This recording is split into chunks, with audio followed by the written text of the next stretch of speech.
Hello! Today we want to briefly walk you through the TARC 2025 concepts to get you the information that you're going to need to weigh in on this very important part of the TARC 2025 network redesign process. To do that today, we will first give you a quick overview on TARC's unprecedented financial situation, which is really what is ultimately driving this project. Then we'll explain the two key questions and the network concepts that are the focus of our outreach during August and September. And then we'll finish by telling you a little bit more about how to get involved in this very important project for TARC. Let's get started with the financial situation.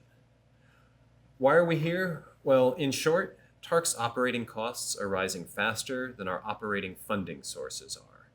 Early this year, TARC projected within a few months of July 2026, without changes to our budget, we would see almost a $30 million gap. This is something that TARC would have been facing a few years ago, back in 2020, but soon after the pandemic started, the federal government approved one-time support for transit agencies to keep their operations going during the depths of the pandemic. TARC, through that process, received $112 million in federal operation funding. That enabled TARC to keep our service levels at a similar high level as the region was recovering from the pandemic. But, like many transit agencies nationwide, we have now almost exhausted that funding, which is what has put us in the situation where something has to be done. This is something that hundreds of transit agencies are facing, and hundreds of these conversations, unfortunately, are happening nationwide right now. At the end of the day, what that means is that without new funding, TARC will have to make up to approximately a 50% cut in service levels for the fixed route compared to what TARC was able to offer at the beginning of 2024. Now, 20% of service was already reduced during the June 30th service reductions, but that remaining 30% still needs to be cut if TARC is going to be able to not run a deficit and be able to meet payroll in coming months and years. To respond to this challenge and meet this in a proactive way, TARC has launched the TARC 2025 network redesign process. The idea is to work directly with the community to redesign TARC's transit networks within the reality of the funding that we expect to see in the next few years. There are three main stages of this process. First, a community conversation about concepts of what TARC could look like. That's where we're at right now. That community conversation is going to give feedback to TARC that will be used to directly inform the drafting of proposals for community review. Those actual proposals are expected to be released later this year or early in 2025. And then finally, after that plan is finalized, after the community has a chance to weigh in on that, on the draft plan, we'll see a final plan released in late winter, spring of 2025, and then another chance for the community to get a look at that and understand what's going on. Ultimately, what TARC is doing is we're asking two key questions that we need community input on. What should TARC do if no additional operating revenue is found? And would the community support investment to avoid major service reductions or to add to a new TARC, a better TARC that better serves the community in the coming years? To help visualize and spark that community conversation, TARC has put together three different concepts of what transit could look like. Now, these concepts are not proposals, they're just ideas of what transit could look like depending on what goals we prioritize.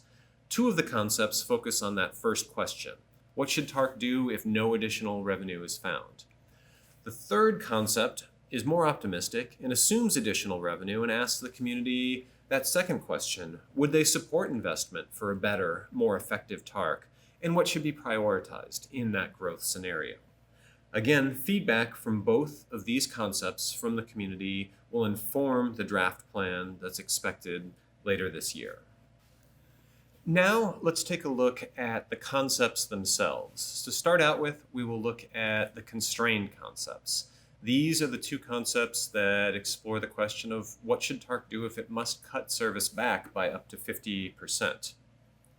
It's important to understand that both of these concepts offer two very different visions of TARC that can be considered extremes on either end of a spectrum.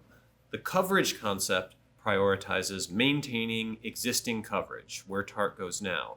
Maintaining that coverage, even if it means with reduced service levels, TARC has to spread service so thin that it doesn't come very often. The ridership concept, meanwhile, prioritizes going where the greatest number of TARC riders are so that we can still provide frequent service in our core areas. But the trade-off there is it would mean cutting service in areas where there's very low ridership today.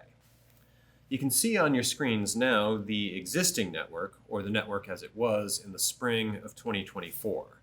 It's important when looking at our maps to understand the different colors for the different transit lines and what those mean. The red lines are frequent lines. Those are buses that are coming every 15 minutes or better, 4 buses an hour or more. And then on through the color spectrum, you can see down to the gold lines. Those are lines that might only come once every 90 minutes or once every 2 hours, not very frequent or reliable transit. We'll look at the ridership concept first. With a ridership concept, the goal is to maximize ridership on transit. No empty buses. Make it as useful to as many people as possible. It focuses on the areas that are most likely to use transit, where there are more people and more jobs and more existing ridership today. It provides very frequent service in the busiest areas with highest ridership, and what that would mean is waits for a bus are very short, transfers are quick and easy, and travel times are much better for most of the riders who are using transit. Many more people would find this network useful, and TARC and the region would see higher transit ridership. But fewer overall areas would have service. With reduced revenue, that would mean we would have to see cuts, and certain areas of the region would not have transit service, at least at first. The coverage concept is a different goal. The goal there is to maximize maintaining existing coverage, to do our best to make sure everyone keeps access to some level of bus service. Unlike the ridership concept, you would still see service in many of the places where TARC goes now. But the trade-off, as you can see, as the majority of lines are colored gold, is that the buses would not come very often. The buses would be so spread out that you wouldn't be able to provide very frequent service. That means transit wouldn't be useful to most people because the waits for a bus would be 90 minutes, 2 hours, and you'd be in trouble if you missed a bus. It'd be a long, long wait for the next one. That means TARC would see huge ridership drops, and most people would use other means to get somewhere, or maybe not even make the trip at all. But there still would be service in most places, even if it comes frequently, and lifeline service would be preserved for the vast majority of current riders. It's important again to remember that both of these concepts represent two ends of a spectrum. They are extremes, but the key question is if TARC cannot find additional revenue, where in between these two concepts should TARC end up? That's the first key question. Let's move on to the second key question around the growth concept. So this is a more optimistic question. What would TARC look like if there were additional operating revenue for TARC? Is this a worthwhile investment? And if yes, what should the priorities be if that funding isn't available all at once?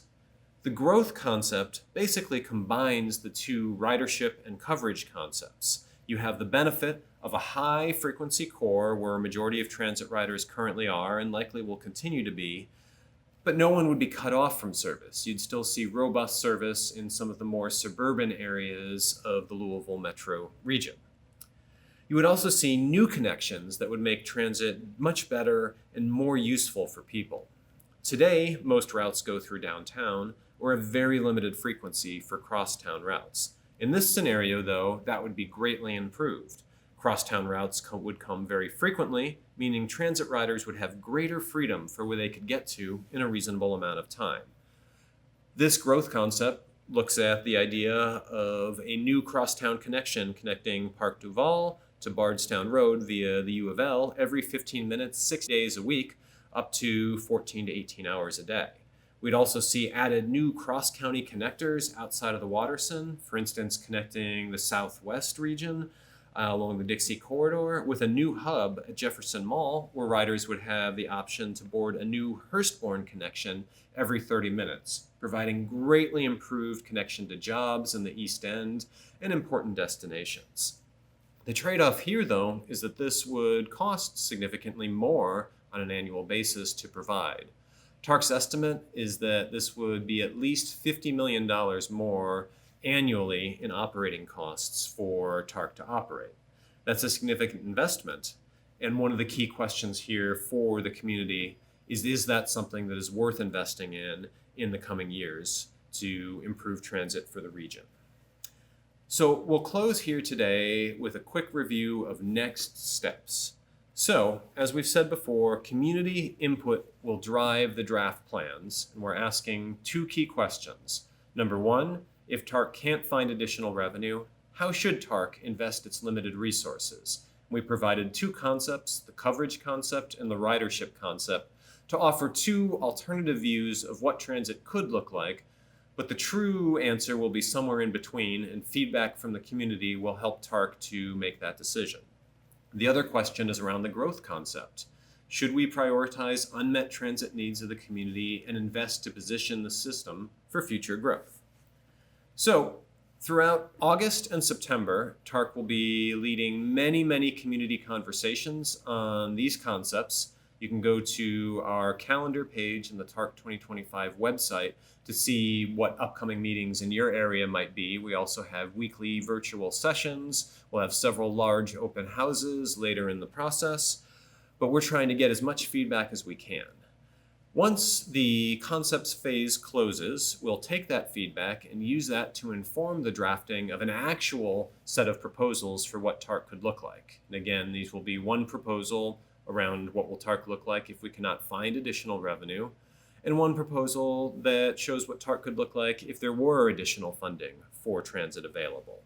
That draft plan is expected to be released between November and January, and then we'll have another round of community engagement for the community to let TARC know if it looks like that's a draft plan that they do want to move forward with, or if there need to be changes to that draft plan.